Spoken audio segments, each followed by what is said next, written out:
या देशातील तमाम भीम सैनिकांना, बहुजनांना आणि बाबासाहेबांचे विचार मानणाऱ्यांना खेदानं सांगू वाटतं की ज्यांना बाबासाहेबांना या देशाच्या नोटावर पाहू वाटतं, अरे त्याच कोटाला वाळवी लागली आहे.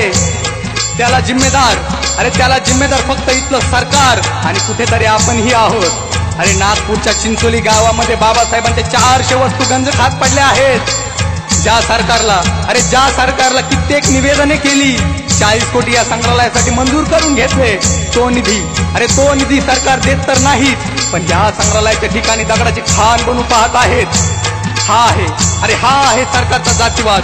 बाबासाहेबांच्या या शांतिवन संग्रहालयापेक्षा सरकारला दगडाची खान महत्वाची वाटते. तर एकीकडे सर्वोत्कृष्ट विद्यार्थी म्हणून आमिर खान त्यांचं स्मारक त्यांच्या विद्यापीठासमोर उभारून अखंड विश्वात त्यांना सन्मान देत आहे. नानकचंद रट्टूंनी या 400 वस्तूंना जेव्हा पाठ जपलं आणि गोडबोले यांच्याकडे सोपवलं, पण त्या वस्तूचं जतन करणं आपल्या देशाला आणि सरकारला भारी पडावं यासारखी लाजिरवाणी गोष्ट काय असेल. आता नवीन सरकार लवकरच येत आहे. त्यांनाही माझी कळकळीची विनंती आहे की जो भ्रष्टाचार जो अत्याचार या वस्तू संग्रहालयासोबत झाला आहे, त्याचा निधी लवकरात लवकर सरकारने मिळवून द्यावा.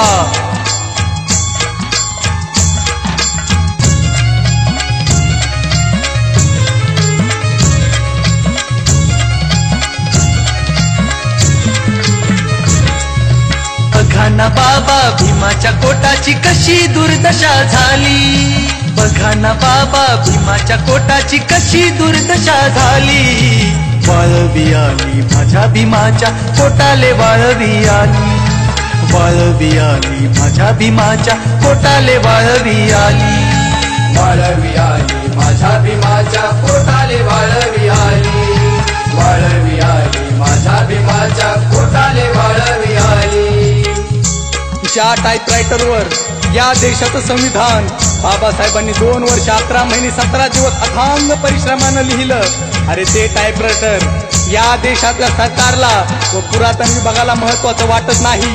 तो टाईपरायटर दिवसोंदिवस सडत चालला आहे, गंज खात पडला आहे, पण त्याला जपण्यासाठी मंजूर केलेला निधी सरकारला देऊच वाटत नाही. सर्वच भाग्यांची भूमिका घेऊ लागले आहेत. सरकारला तर गरज नाहीच, पण नेते व समाजही गप्प बसला आहे. हजारो वर्षांपूर्वीचे पुरावे जमीन खोदून पुरातत्व विभागाला या जगासमोर आणावे वाटतात, पण या देशाच्या संविधानाची लेखणी ज्या टाईपरायटरवर झाली ते 64 वर्षापूर्वीचे टाईपरायटर जतन करू वाटत नाही, जगासमोर आणू वाटत नाही. का? ज्या वस्तूंचा अभिमान वाटायला हवा त्या वस्तूंना सडण्यासाठी सोडावे यात चाल शहाणपण. यात फक्त विरोध दिसत आहे. या विरोधाचं उत्तर मिळेपर्यंत नागपूरच्या अधिकारी आणि सरकारला झोप येऊ देऊ नका. विचारा प्रश्न, विचारा प्रश्न.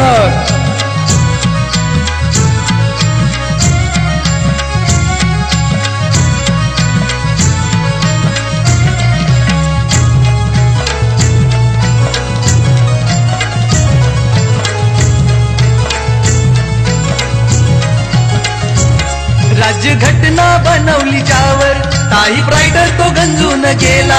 राज्यघटना बनवली ज्यावर टाईपरायटर तो गंजून गेला. ऐतिहासिक या वस्तूचा नाही सन्मान कुणी ठेविला. ऐतिहासिक या वस्तूचा नाही सन्मान कुणी ठेविला. बाबा भीमाचं नाव घेऊन तुम्ही स्वार्थाची राजनीती केली. बाबा भीमाचं नाव घेऊन स्वार्थाची राजनीती केली. वाळवी आली माझ्या भीमाच्या कोटाले, वाळवी आली. वाळवी आली माझ्या भीमाच्या कोटाले, वाळवी आली. बुद्धं शरणं गच्छामि, धम्मं शरणं गच्छामि, संघं शरणं गच्छामि म्हणत बाबासाहेबांनी बुद्ध धम्म स्वीकारला.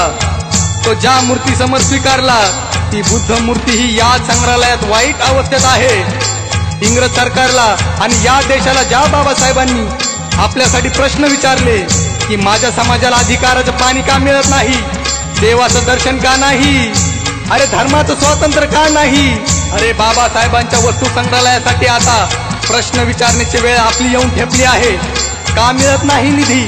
का हे वस्तू संग्रहालय हटू पाहत आहात? विचारा हे प्रश्न सरकारला.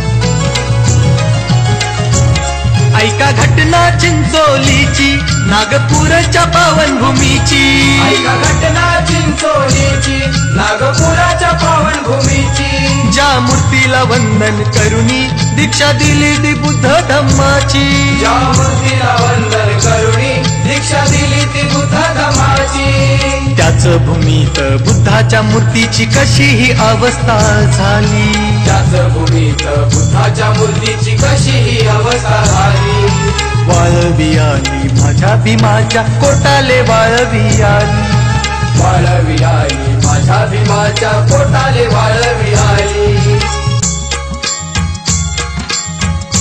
ज्या भारत देशात लाखो एकर जमीन पडीक पडली आहे त्याच देशात बाबासाहेबांच्या वस्तू संग्रहालयाची जागा सरकारला दगड खाणीसाठी राखीव ठेवू वाटते.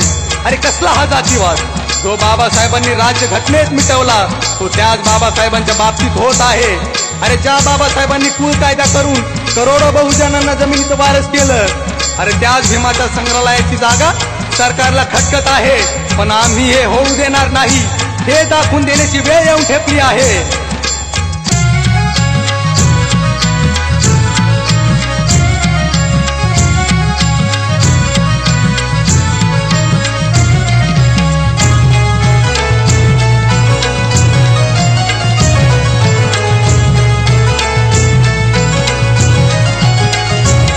कुळ कायद्यानी बाबा भीमाच्या जमिनीचं वारसीत केलं कायद्यानी बाबा भीमाच्या जमिनीचं वारसीत केलं त्याच भीमाच्या शांतिवनाला हटविण्याचं धाडस झालं भीमाच्या शांतिवनाला हटविण्याचं धाडस झालं अरे जातीवाद्यांनो बदलून टाका ना तुमच्या ह्या नीच चाली जातीवाद्यांनो बदलून टाका ना तुमच्या ह्या नीच चाली वाळवी आली माझ्या भीमाच्या कोटाले वाळवी आली वाळवी आली माझ्या भीमाच्या पोटाले वाळवी आली बघा ना बाबा भीमाच्या कोटाची कशी दुर्दशा झाली बघा ना बाबा भीमाच्या कोटाची कशी दुर्दशा झाली वाळवी आली माझ्या भीमाच्या पोटाले वाळवी आली वाळवी आली माझ्या भीमाच्या